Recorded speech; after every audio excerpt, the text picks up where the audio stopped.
These first two clips are very, very insightful. It lets you know that there was a highly advanced civilization already in the Americas, which this is the matriarch culture. This is where it all started from. And then in the other clip, they talk about this other a highly advanced civilization in South America that they're starting to uncover. And what they're going to find out is this was a matriarch culture. This is the big cover up here. This is the patriarchs have always told their story. They've always had a platform to tell their story. But women, we have not told our story. So, and it's very important that you catch little clues when they're telling their story because 9 times out of 10, they're hiding our history. And we must always remember every culture learns from their mother. We can see this in the animal kingdom. We can see this in nature as well. They learn from their mother.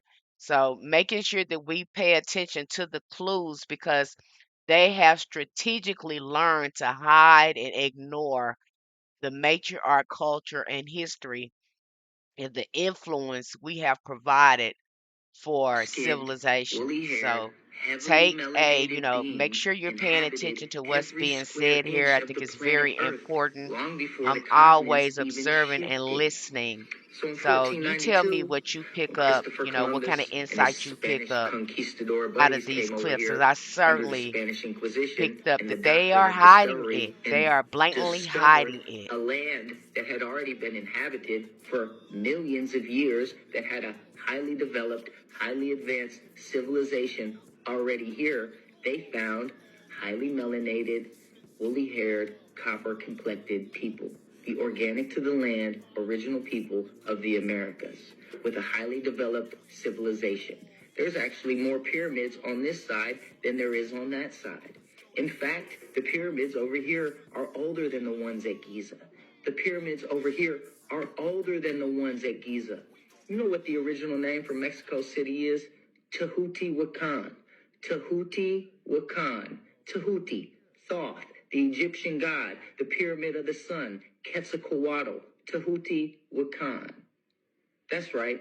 That's why a lot of your African American friends, if you ask them about their ancestry, they'll tell you that they're Creek or Cherokee or Blackfoot, or they have Indian in their family.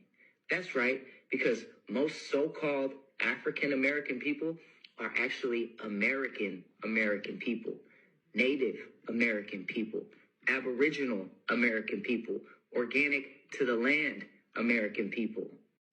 This is the area right here, what you call the Yucatan and the border of Guatemala, the Petén region, they call it. All this unexplored area, and under all this jungle, see where they got the highlighted parts as the only parts where they've done the LiDAR scanning. They still haven't explored the other parts, as this is what they're finding. You see what's under here, you see all these structures, right? Guatemala, roads, highways, connecting all these cities. Under this vast jungle, you see pyramids, monuments. Look how they play with their technology. They're so happy. All right, you see what they're finding under these jungles. 60,000 structures, approximately.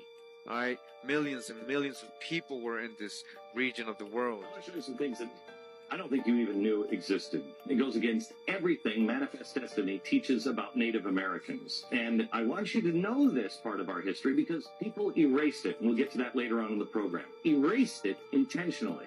Correct. Erased it intentionally. That's an important part of it. America's history didn't begin with Christopher Columbus came over. There were ancient cities with advanced architectures all across North America. Did you know that? Hundreds of years before Columbus came. You always think, oh, the Indians, they didn't scar the land. No, not true. These were cities as large as any in the world at the time. London or Rome, they were metropolises. Archaeologists say they have found evidence of 200,000 actual cities of mound-like structures all across North America that were here long before Columbus. But we don't know anything about them. Why?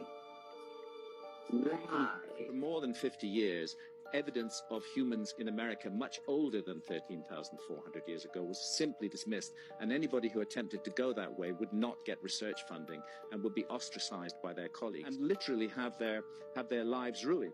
And this is most unfortunate, and it's not how science should proceed, because we now know that human beings have been in the Americas for tens of thousands of years before 13,400 years ago. In fact, the latest evidence puts them back more than 130,000 years in the Americas. And what that says to me is, if they were saying before that humans didn't come until 13,400 years ago and nobody should look, nobody should dig deeper, now we know they were there 130,000 years ago. That's more than 100,000 years of the American story that has not been told entirely because of the dogmatism of archaeology. And now reluctantly they're having to accept, all of the institutions are accepting, well, we're sorry, we got it wrong. But it's not just a matter of getting it wrong. It's a grave responsibility to be the profession that interprets the prehistory of humanity to the modern world. And it's a betrayal of that responsibility to be so dogmatic and to refuse to consider any possibility which doesn't fit with one's preconceived notions. And, you know, the net result is that we're left with 100,000 years of North American prehistory, which has been completely unstudied, and they're only now beginning to study it. And the evidence that's coming out, both in North America and South America, is absolutely... They history thieves. Let's prove it to you. Let's go down this rabbit hole. As you can see right here, ICE make arrest and seize cultural artifacts stolen from Egypt. From Egypt, right? But you really think it came from Egypt? Let me show you where it really come from. Have you ever heard of Egyptian pyramids and Sphinx have been unearthed in Mississippi? They say the pyramid's so big, they had to stop digging because the ground penetrating radar was like the whole county. Damn, it was that big. You know what I'm saying? And if you would like the story right here, and it was off the highway. All right, the pyramid was so big they had to stop. But this is my thing. How you come up with a pyramid this big, bro? So that means there's a whole town under Mississippi. You feel what I'm saying?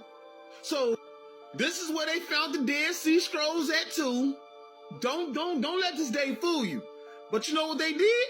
Watch what they did. They took this the real one, and then they put the fake one. They put the fake one in the U.S. Museum and took the real one over there to those who call themselves Jews but are not. So when I say everybody's in on stealing your history, boy, more than you think. When I say everybody's in on stealing your history, well, our history, out of America, that's where they found them at, in Mississippi. And they took them out of Mississippi, quietly pretending to arrest Mexicans, yeah. But their whole other job is to take artifacts to whole Mississippi or Israel. See, this is why they want you to be these people so bad. See, this is why. They don't want you to be these peoples. This is why you come from Africa. You come from Africa. There's a reason why. The whole school system lying to you, the government, even your civil rights leaders lying to you. Everybody's covering up who we are. And that's what I'm trying to get through to you. Okay, you watched the video. You see the unveiling is happening right before your eyes. It is happening right before our eyes, just like the ancestors said it would happen. I get so excited about this because it was almost 10 years ago when they were revealing all this to me when I first had my awakening, and so much information was coming in. I thought I was crazy because, again, this was given to me through divine insight. I didn't read a book. It wasn't until much later I started running into information that started confirming what they were saying. I've been going to the mounds for years and years, and now I'm starting to really confirm my connection with the land. So, ancestors have used a lot of synchronicity with me to confirm the things that they have told me, and I'm just also excited about it, and I'm always excited to share it with you. So we see that unveiling is happening. We see the unveilings happening, that this is the real Egypt. This is the real place where the so-called Hebrews were at. And I think that too, they try to separate that, but I don't think that should be separated so much, because like I said, Hebrews, they broke away. They started a patriarch religion. They was the first ones to start a patriarch religion. So you see patriarchy being born in that indigenous culture as well. So I'm gonna stop right there before I go into another tangent. But that, again, these are layers of lies that they have tried to keep suppressed. Okay, so this is the real Egypt. They've keeping that suppressed. And the big smoking gun, when you start looking at the metropolitan, looking at all these areas, and I'm sure they let them on purpose become overgrown like that, we're going to start to see that there was a matriarch empire. That is why they let them get overgrown. They're really trying hard to, not just only to hide the fact that it was black people here. I don't really even think that is the problem. I think the real problem is that finding out that it was matriarchs. This is a matriarch empire. And for humanity to find out they survived 2 genocides, indigenous people. They survived 2 genocides. Okay? One was woman. That was a global thing. I don't even think it was just indigenous women. I'm gonna take that back. That was a global thing, a genocide on women. And then the second run, when they had to come back, the patriarchs had to cut each other out, and then they based everything on race. Okay? But the patriarchs, in the end, they just want equal. They want to be equal to white men. They don't want anything to change. They just want equal rights. They want to be able to do the same thing that white men do. Most of them, most black men, it's not about making real changes. Even when they come into power, they're going to mimic the same type of narcissistic dark triad behavior and thinking. Okay, let's watch this thing about the Sphinx. I'm watching Dr. Valentine talk about the Sphinx. He was in Hidden Colors, and all during that documentary, I don't remember anyone mentioning that the Sphinx was a woman. Now this information is starting to come out. You see, it's starting to come out because the divine mother is waking up. You know, why didn't they mention this in Hidden Colors? They was very adamant about these Moors and the patriarchs and telling their story.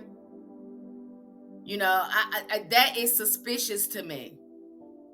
Again, this is more evidence of a matriarch culture, a matriarch empire that ruled the world. So I want you to watch this very carefully, and we're going to go over some more clips that I think that is very important to help us do some critical thinking when it comes to our future. Okay? Woman. The Sphinx is not a man. It's the face of a woman and the body of a lioness, because they believe that the year that it was born, created 10,000 years ago, before the pyramids. In fact, the pyramids were built there to complement the Sphinx that had been there for generations, if not millennia. It was built during the cusp of the constellations of Leo and Virgo.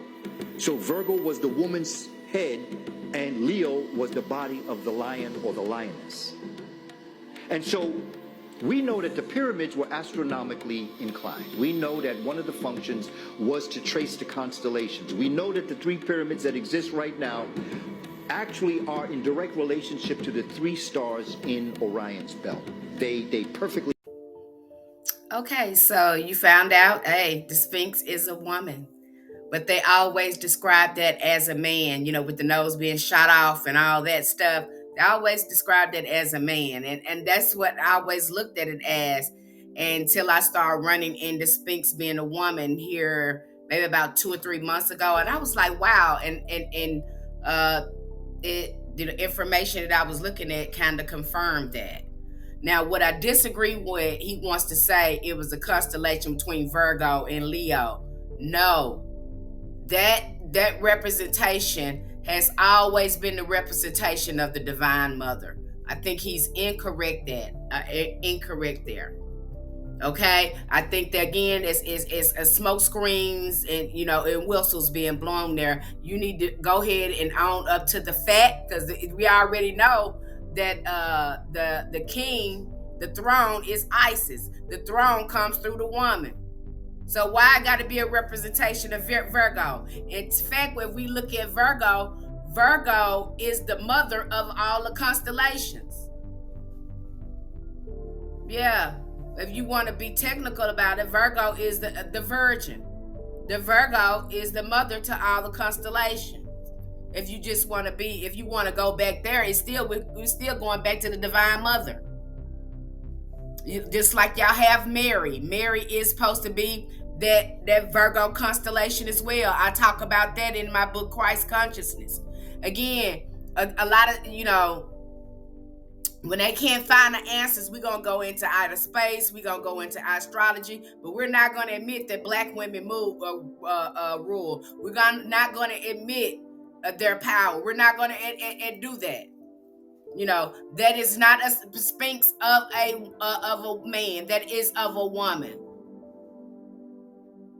And that would be sitting there representing, again, he said the pyramids was there to complement it. That was built first. Okay, in honor of the Divine Mother. Okay, I have to be, he tried to act like he was clueless and changed it into Virgo and Leo. But again, I don't agree with that. I firmly disagree with that. I firmly disagree with that. The other things were put in, the pyramids were put in place to honor the stars in the sky, but not that Sphinx. That Sphinx was put there to plant the flag. I am the ruler. I'm the head person in charge here. That was put there for that. The other stuff was there to complement, just like he said. Okay, that was purposely put there, I think, to plant the flag that, hey, this is my queendom here. I run this. Okay. This next one we're gonna go into, because I like Bobby Hibby, but lately here I've been listening to some videos of his, and they've been very interesting to me. Very, very interesting to me, the insight that he has. I want you to listen on his discussion on how you throw a woman off balance. Like I said, a lot of these men, they have done the study on us. Okay, they have done the study on us. The patriarch has done the study on us. It is time for us to do the study on them to get back our power.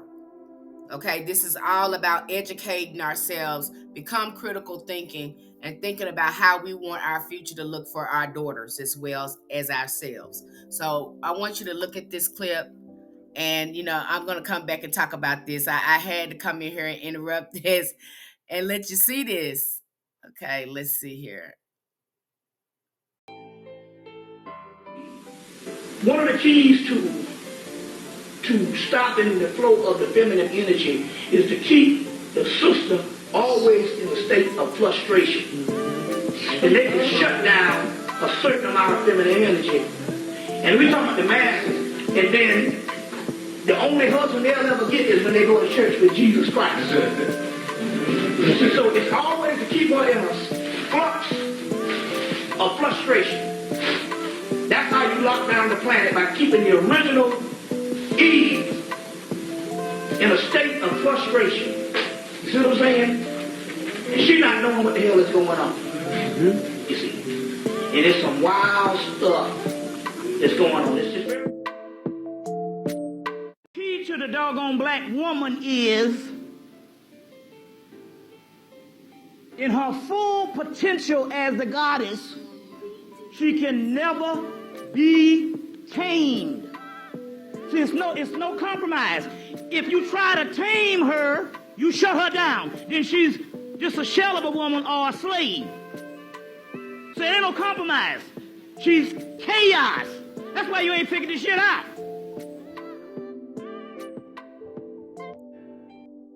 Okay, beloved, we listened to the clip, and you heard him share that information with you. I, again, I disagree about her becoming chaos. Again, the power that Black women possess is powerful. It is boundless. And so when men can't control something, they think it's chaos because man wants to control something. Again, we're dealing with a inferior species. He's an XY chromosome. Okay, it's not XX. So to him, yeah, it's going to seem chaotic because it's something that he cannot control. That's why they feel they don't connect with the nurturing and love energy too well. Women have to prompt them in that and learning more about that. That's why we are the teachers of that. Okay? So you see what is going on with us, beloved. You see, we have been purposely put on a lower frequency so we will never reach our full potential. But I tell you, we can reach our full potential, Goddess. We can do it. Again, by focusing on your sacred power, about creating those sacred circles, sacred women's circles, goddess circles, coming out of the churches and investing our money within each other, ordaining each other into a priesthood. I'm going to let you listen to another little small clip of Bobby Hemmett's, and then we're going to go into that matriarch empire thanks to schools of consciousness. We're going to watch that video from them. It's a very good video because it confirms everything I've been talking about and I've wrote about in my book. So I'm just so happy all this information is coming out and people are talking about this matriarch empire and it's starting to be unraveled. So I'm just so happy about that. So let's take a look at this, what Bobby Hemmett says, and we'll go into to see what School of Consciousness has posted about the matriarch culture here on YouTube. So give us just a minute. We're going to go into that.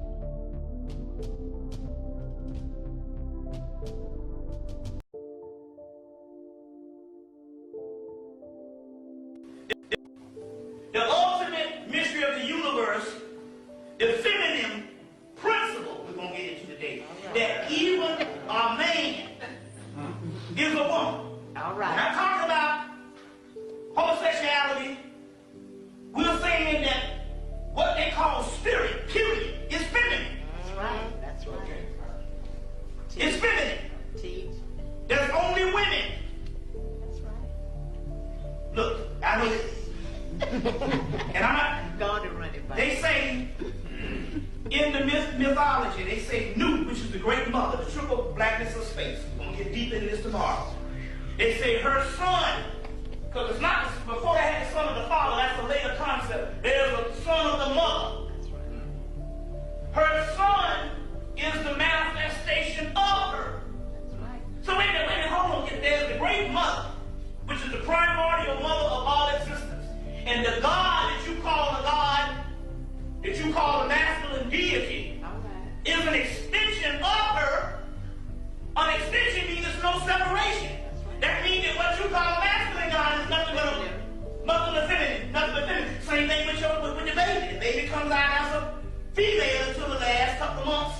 And then it grows into a male or stays in the primordial state, which is the woman, the incubator of the blueprint. So, the penis is nothing but a long, elongated clitoris. That's right. And what is it? But see, we're talking about a woman is an androgynous being, period. Because she has a penis. That's the clitoris. That's right. Right. You see, you got a couple of 800 nerve endings going into the clitoris. You see what I'm saying? The man only has 1/3 of that.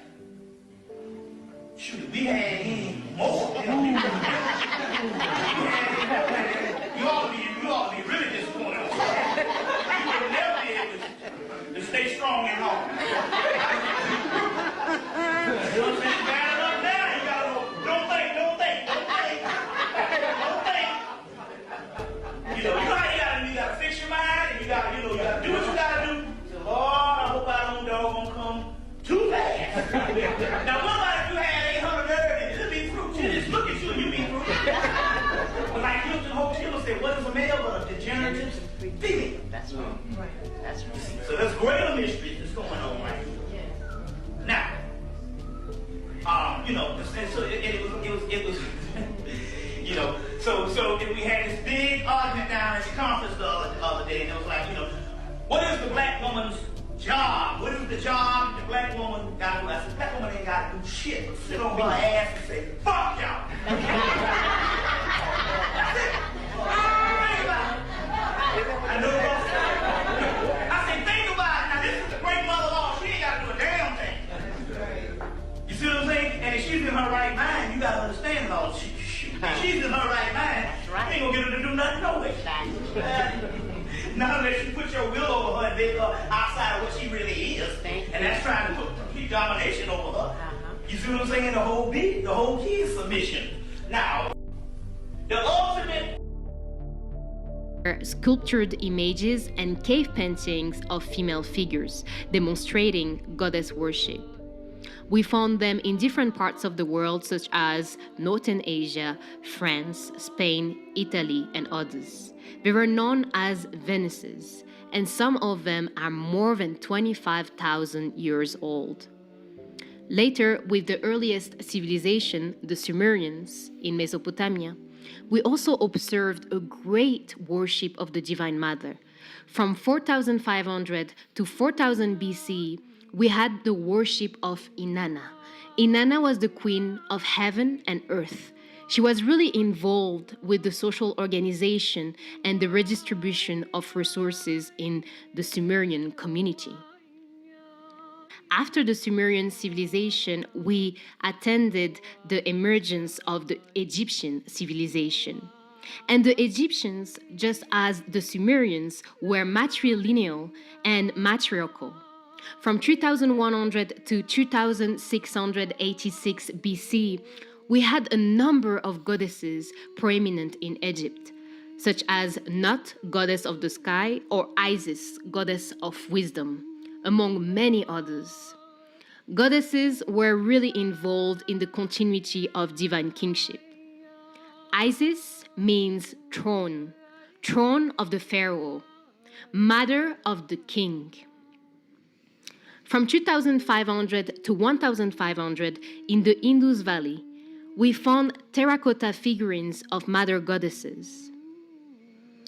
Goddess worship in ancient India was really different from the Egyptian civilization or the Sumerian civilization because the goddess worship was connected and associated with her male counterpart. So there was no major focus on the goddess until the 7th century in Hinduism and Tibetan Buddhism. The goddess was mostly worshipped through her more ferocious aspects with Kali and Kandi. Israelites also worshipped the goddess. They worshipped Canaanite goddesses, Asherah and Anat. Slowly, the worship of these goddesses turned into a personified worship through Shekinah, which was the presence of God on earth. For a long period, Shekinah was the intermediary between God and the people of Israel. But in order to establish a strong monotheism, she was totally removed from the religious tradition. In pre-Islamic Arabia, we had many polytheistic religions and a deep worship of different goddesses, such as El-Lat, El-Uzza, and Manat. They were worshipped in different temples, such as the Kaaba in Mecca. The Prophet of Islam, Muhammad, in order to convert many people in Mecca to Islam, used the names of the goddesses for people to follow his path. He's said to have received a revelation from the angel Gabriel. And these verses are in the Quran, and they were later called the Satanic verses. These verses are part of the Surat An-Najm. Muhammad says, "Have you thought of El-Lat and El-Uzza, and about the third deity, El-Manat?" Quran 53:19-20. Later, Muhammad claimed that he was tempted by Satan and that it was not a divine revelation, but the work of the devil. So, how did the fall of the feminine happen? After tens of thousand years of goddess worship, men used religion to change the balance of power. So we moved from a matriarchy to a patriarchy 3,000 to 3,500 years ago. This balance of power was only possible through the creation of the concept of one male god. For instance, in the Greek tradition, we had first an earth mother, Gaia. From this earth mother, corrupted males created different Olympian goddesses. They all had a distinct role, and they were all ruled by Zeus, the one male god overruling the goddesses. Many tribes from the east and northeast invaded continents and brought with them the concept of an aggressive male god to serve their own selfish desires and their thirst for power. If at the beginning of the Pharaoh's era we observed an equality between men and women, through that time we slowly assisted a destitution of the power of the goddess, with now the female pharaoh only seen as the spouse, submissive, and servant. We all familiar with the story of Genesis and Eve tempting Adam with her sinful apple. With this story, man created this really untrustworthy image of the woman. Between the 10th and the 14th century, 100,000 free-thinking women were burned at the church's command. And this was really typical at that time. If a woman would step aside her prescribed role as a mother raising children or managing a household, and obedient, of course, to her husband, she would soon become a target for the Christian church, just as the Puritans in the 17th century, who were looking for a female victim to be accused of witchcraft when a man would die of sickness in the community. The same tradition is still happening today in Papua New Guinea, where women are tortured and burned alive, accused of witchcraft after the death of a man in the community. There's little protection for women in poorest regions of the planet. It also still happens in rural areas of India, where women are still persecuted just because a man accused them of witchcraft. The fall of the feminine was only possible through the manipulation of religion and propaganda. Religion gave to men the ultimate power to control society, but also female sexuality and fertility. The words of a great jealous and angry God cannot be discussed or criticized. And this gives all powers to men to use women as they wish. The demonization of women played a huge role in imposing this patriarchal system upon women. From Genesis to sages going to the top of a mountain to avoid women, to avoid to marry women, and to have to deal with their evil charms. Until today, we are witnessing this demonization of the goddess. For instance, in the popular culture of Mexico, they used the ancient goddess of death, Mictecacihuatl, ruler of the underworld, source of life, to turn her into the worship of La Santa Muerte. La Santa Muerte is a protective figure for criminals of drug cartels, great icon of the narco corridos, which is a traditional popular music in Mexico that praises drug trafficking, delinquency, abuse, misogyny, fear, and death. Believers prayed to La Santa Muerte for more weapons, drugs, money, wishing death upon enemies or winning over the enemy through murder. Just as Kali, the dark goddess, the origin of human existence, the dark womb, everything. But the patriarchal man turned into a demon monster. She's used now by followers as a way to harm others through black magic rituals, and she's offered blood and animal sacrifices. We have seen how the tradition of goddess worship was corrupted for men to control women. And this truly affected our collective consciousness. This truly affected us on a cellular level. And until today, as women, we still carry the suffering and the oppression of this dark past.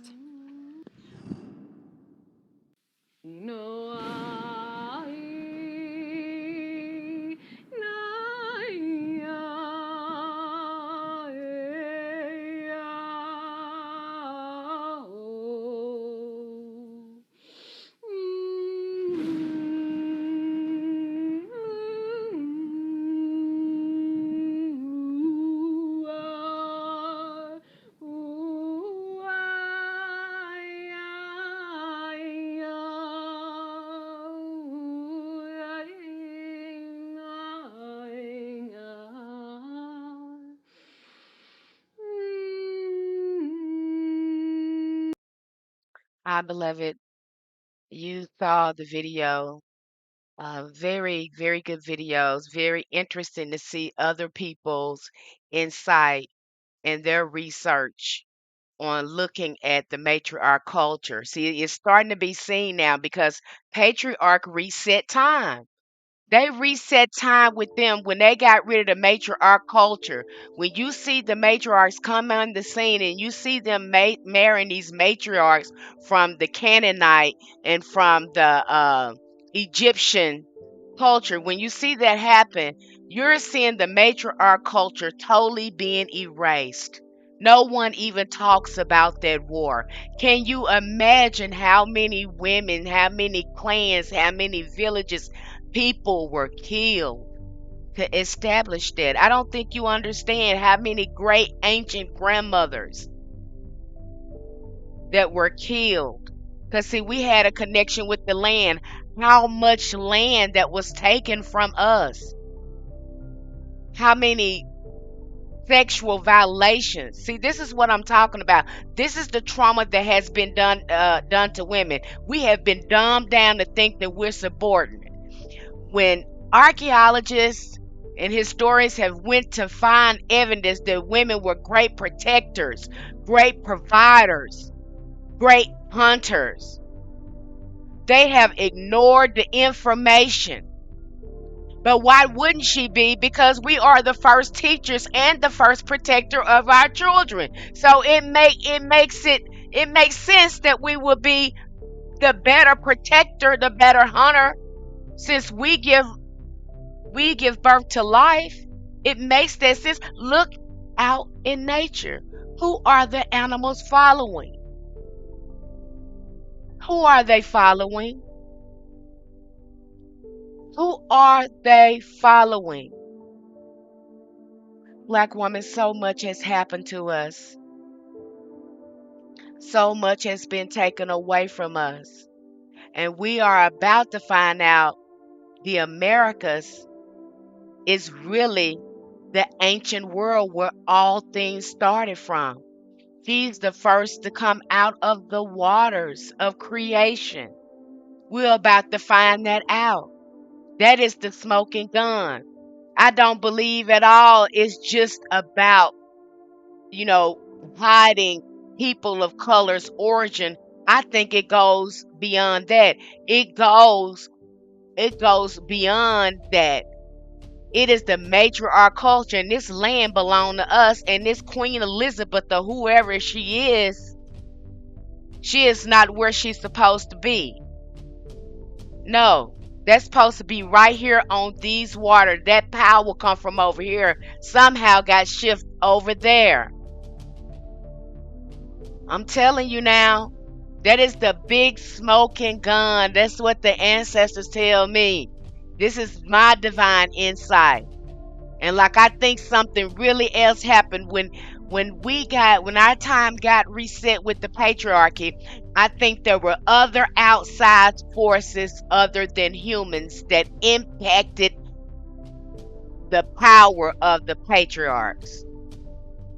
I know that doesn't make sense, but it's something intuitive tells me it it was some outside force that gave patriarchs the edge they need, because the woman connection and everything was boundless.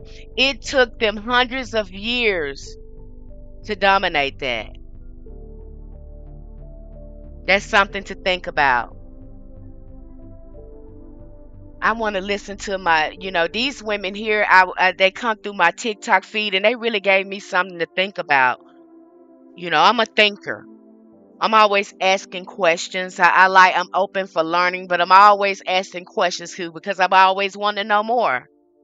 So let's Lot of the watch these few motivation clips and I'll for the come civil, back and and this is one of we'll talk a little the bit more. depressing things that you find out the deeper and deeper you dig into civil rights and even abolitionist history. The civil rights movement wasn't for us, and by us I'm talking about people who look like me, Black women. The civil rights movement was not about Black liberation. It was about Black male supremacy. The civil rights movement wasn't about equality for Black people. It was about equality for Black men with white men. You go back and you read the real tea, not just the curated, sanitized account. And you realize very quickly that Black men had ulterior motives during the civil rights movement. You find out little tidbits like a lot of the motivation for the civil rights movement were men who just wanted to be able to marry white women. You find out about all of the women in the movement who were doing the legwork, who were actually doing the work and getting zero credit. The patriarchy runs deep in Black men. They identify with white men. They're not fighting for equality. They want to be able to have the same amount of power in society as white men. And this even goes back as far as the abolitionist movement. I mean, these dudes have never changed. Like Frederick Douglass leaving his Black queen for a white woman. I mean, you can't write this shit. There are so many female unsung heroes of the abolitionist movement who did so much legwork and got zero credit. It's Black women who fight for everybody. Please remember, Black women, the church has a vested interest in making sure that you don't go on a self-love journey or decenter men.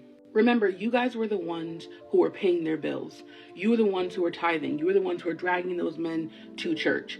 So now that you are deconstructing your mind and maybe deconstructing your religious practices, because we found the Black Christian church, specifically toxic ones, are very misogynistic, or you're no longer centering men, so you're not praying to God for that man who has been stringing you along for the last 18 years of your life to finally become a better person.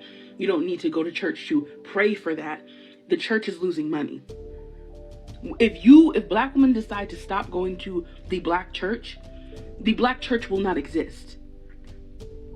They have a vested interest in reminding you that you need to keep going out, keep making babies with Black men, keep begging for some type of man, specifically a Black man, to want you, and keep realizing that you are just not good enough, but you're almost there in the eyes of God. Please remember, Black women, the church...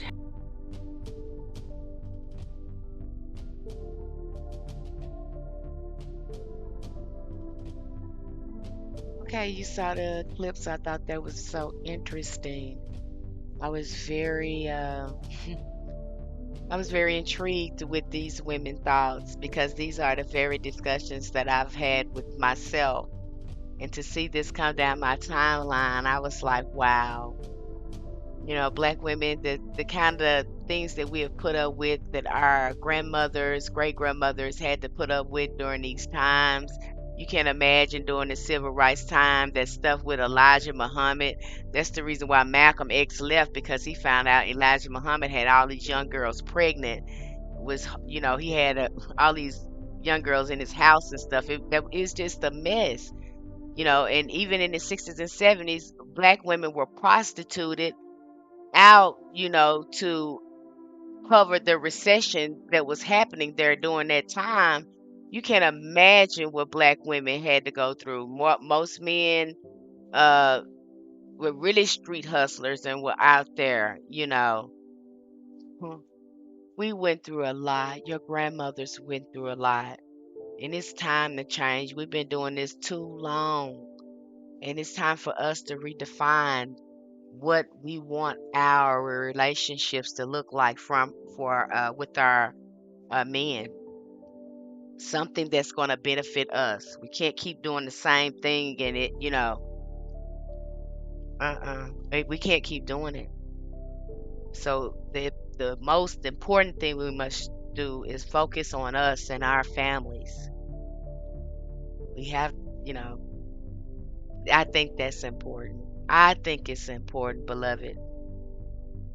I think it's important to do that healing. We owe it to our mothers. We owe it to our great grandmothers. We owe it to our ancestors who gave so much for us to be here today.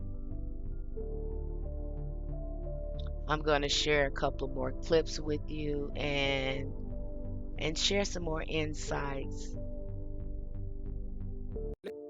Has swallowed their wisdom. Men are naturally destructive. Men, they destroy. If you think I'm lying, let me tell you. Let me give you an example. This current world that we live today is in the hands of the masculine. Okay? Now, at all angles, religious angles, political angles, like on the monarch angles, it's masculine. And looking at the world today, what do we see? Tell me, what do we see? We see war, hunger, famine, violence, a whole lot of rigidity, because men, this world is under the masculine patriarchy. Men are ego. Men are selfish. They always want it for themselves. That is why even in the midst of men, some men want to become more powerful than the others. So you realize that in this masculine world, only few people are rich. Only few people are rich. The rest have to be poor.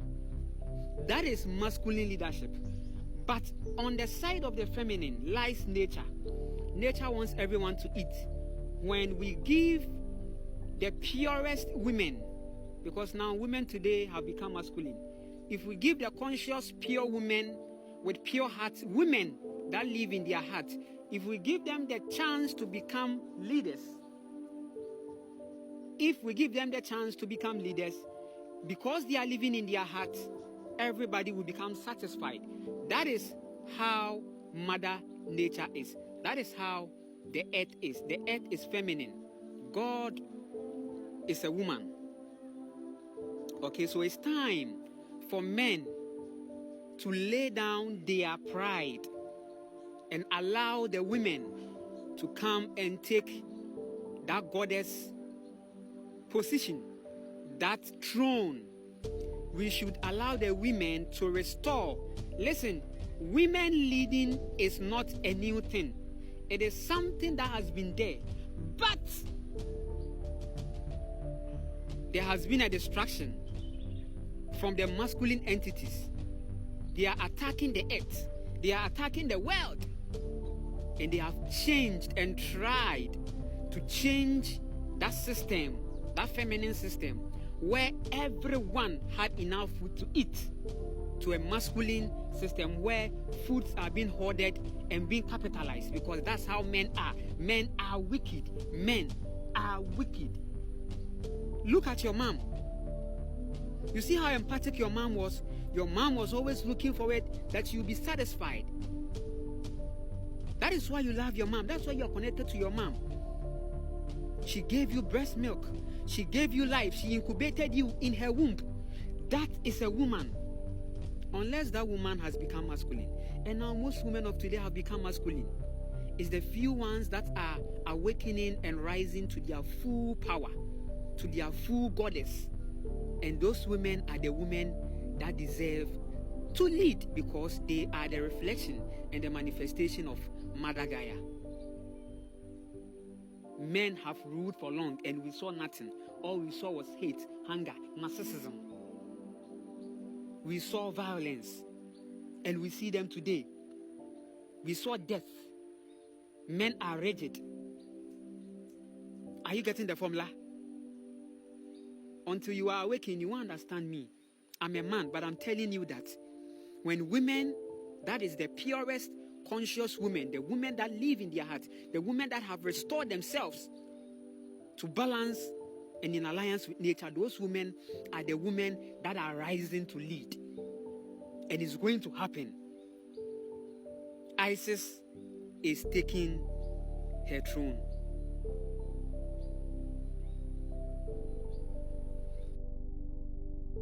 Okay. You heard it from the the horse's mouth, as they said. You heard it from him.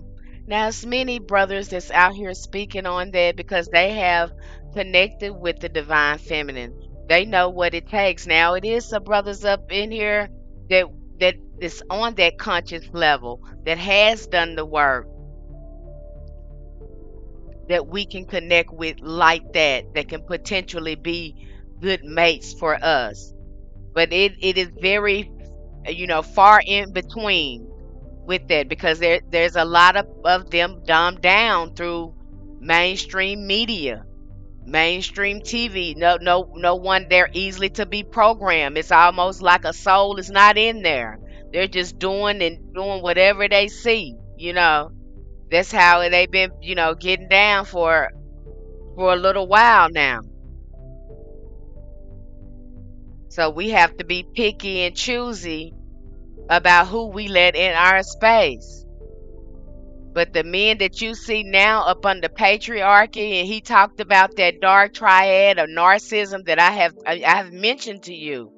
This is the programming that most of them are under. I was at an event the other day and I touched on this. And even some women, when I tell them that men are dangerous, to look at the condition of the world that women go through, and look at human trafficking, look at the abuse, look at the war, they still get offended. I mean, these are some women too that's defending this, and it's very scary because we have been programmed, yet we see the results, we see the statistics, we see the reality of it, but no one is willing to change. And when you are speaking this way, you are attacked or you are labeled as something. I know when I've talked like this, with some people, and they're just like, they are drawn back. They don't know what to make of it. But this is the reality of it. It's insane to ignore something that we see that is happening, that is an issue, and yet we continue to do the same thing and it is not working. What did we do before then? What was working before then? Before colonization, before patriarchy took over, what was working before then? That's what we need to implement again, what was working. That's what's important to implement. But see, that's been totally ignored. And it is societies out there with women that are living in the matriarchal culture. And I want to share a little bit of that with you. And I talked about it in one of my clips. And I want to share this cute little documentary of women successfully living in a matriarchal culture, for centuries. They're still doing that in other cultures. So And I just want to show you this so you'll know it is possible. It is definitely doable.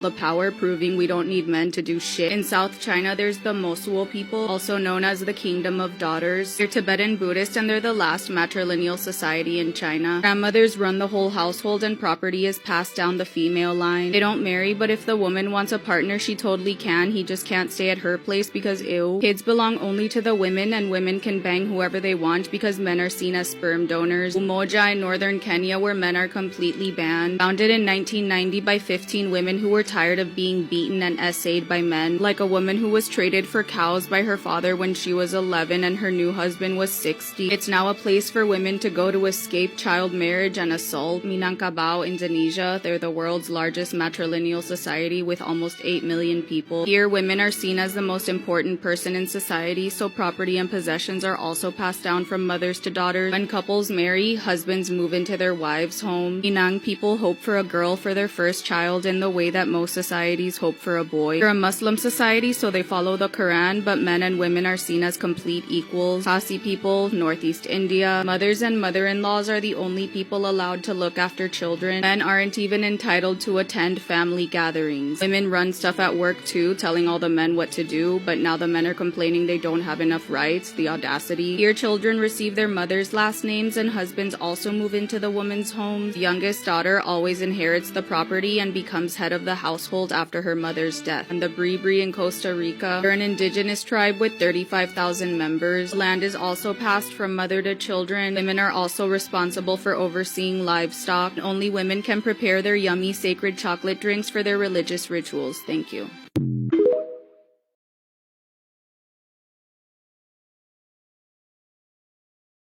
You saw that cute little clip and you see that it's possible. I would be very interested in talking to them and knowing more about their history because I bet they can trace their matrilineal back to the first mother.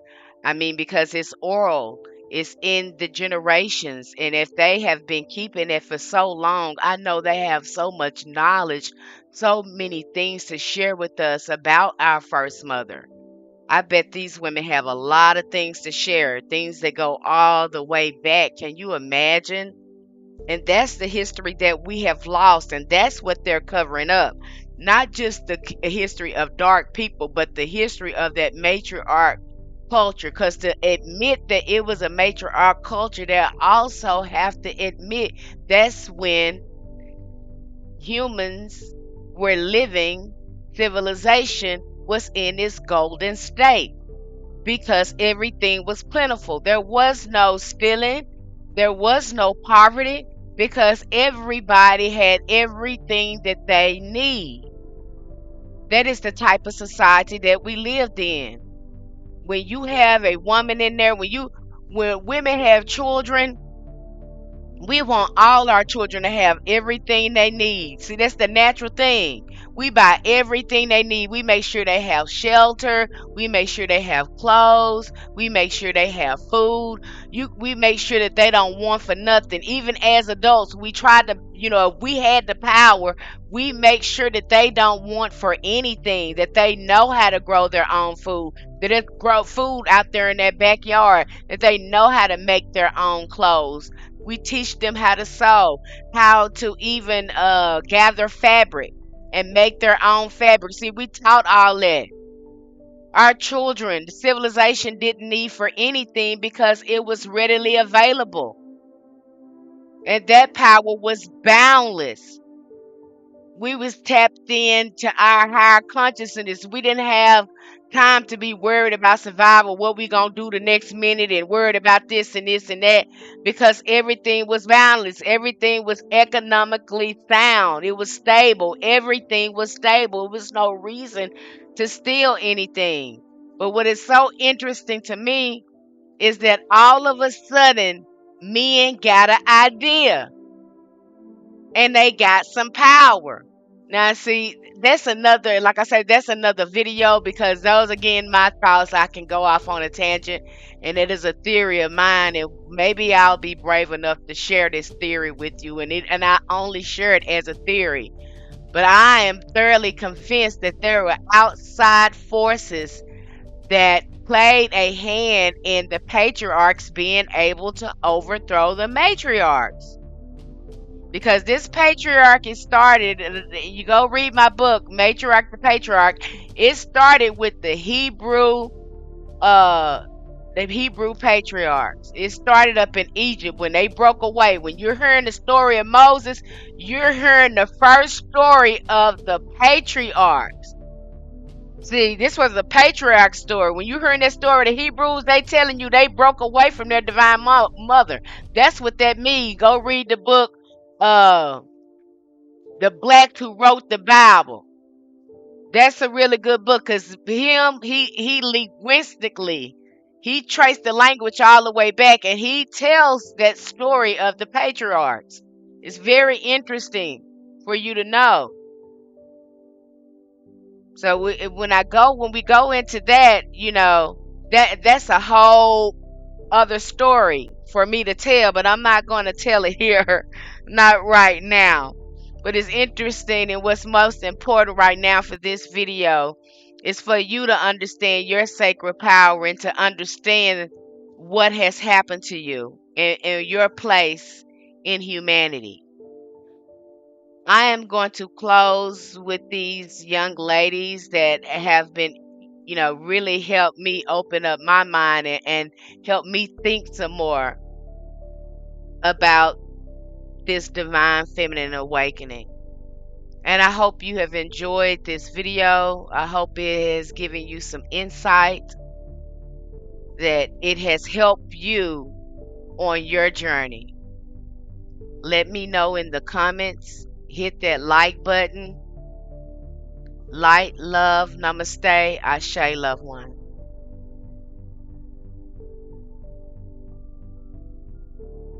Works so reason why patriarchy works so good. The top 1%, them some cold. They cold because they turn the tables of nature, confusing everybody, right? Now, women know this shit don't work. Women know patriarchy don't work, but the male don't know that it don't work. Let me tell you why the male can't figure out that patriarchy is what's f***ing him up. Because males have extremely fragile egos. Because I need you to understand the psychological nature and what is really the male's issue deep down in his core, what drives all of his insecurities. The reason why she is the one who received divine instruction from the Creator. The feminine is the initiator, the creatress, the bearer of life. The feminine work in the mystic, in the shadows. She is the portal between worlds. She is the one who brings things from the unseen into the seen. The feminine give instructions to the masculine for them to bring out the task. The feminine cannot be led. She is powerful. She's the one who works in the shadow, in the darkness. She's potent and she is powerful. The feminine cannot be led. The feminine